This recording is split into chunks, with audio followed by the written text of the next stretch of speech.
बहुत समय पहले की बात है। भारत के एक दूरदराज इलाके में चंद्रवन नाम का घना जंगल था। यह जंगल सिर्फ पेड़ों और जानवरों के लिए नहीं, बल्कि अपने रहस्यों, कहानियों और अद्भुत घटनाओं के लिए भी जाना जाता था। जंगल के किनारे एक छोटा सा गांव था, सूर्यपुर। उसी गांव में रहता था आरव, एक गरीब लेकिन समझदार लड़का। उसके पिता लकड़हारे थे और माँ दूसरों के घरों में काम करती थी। पैसे कम थे, लेकिन संस्कार बहुत अमीर थे। आरव को जंगल से बहुत लगाव था। वह पेड़ों से बातें करता, पक्षियों की आवाज समझने की कोशिश करता और जानवरों को कभी नुकसान नहीं पहुंचाता।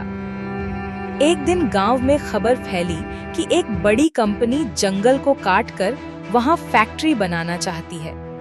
गांव के कुछ लोग खुश थे, काम मिलेगा, पैसा आएगा। लेकिन बुजुर्गों के चेहरे पर चिंता थी। एक बूढ़े बाबा बोले, यह जंगल सिर्फ लकड़ी नहीं है, यह हमारी रक्षा करता है। किसी ने उनकी बात नहीं सुनी। उसी रात आरव जंगल में गया।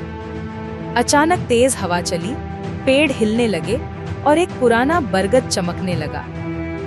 बरगद के भीतर से एक गंभीर आवाज आई, आरव, तुमने जंगल की आवाज सुनी है, इसलिए तुम्हें चुना गया। आरव डर गया, लेकिन भागा नहीं। बरगद से एक वन देव प्रकट हुए।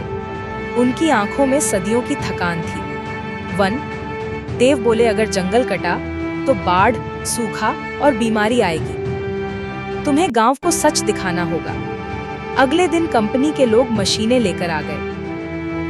पहला पेड़ काटने ही वाले थे कि अचानक जमीन हिलने लगी। पक्षी आसमान में चिल्लाने लगे, नदी का पानी काला होने लगा। लोग डर गए। आरव आगे बढ़ा और बोला, यह जंगल जिंदा है, इसे काटोगे तो यह बदला लेगा। लोग हंसे, लेकिन तभी वही बरगद टूटकर गिरा बिना काटे। अब सब चुप थे। गांव के बुजुर्गों ने समर्थन किया। कंपनी डरकर लौट गई। सरकार ने जंगल को संरक्षित क्षेत्र घोषित कर दिया। आरव पढ़ लिखकर आगे चलकर वन अधिकारी बना। उसने जंगल और गांव दोनों को बचाया। प्रकृति सिर्फ संसाधन नहीं, जीवन है। लालच थोड़े समय का सुख देता है, विनाश लंबा।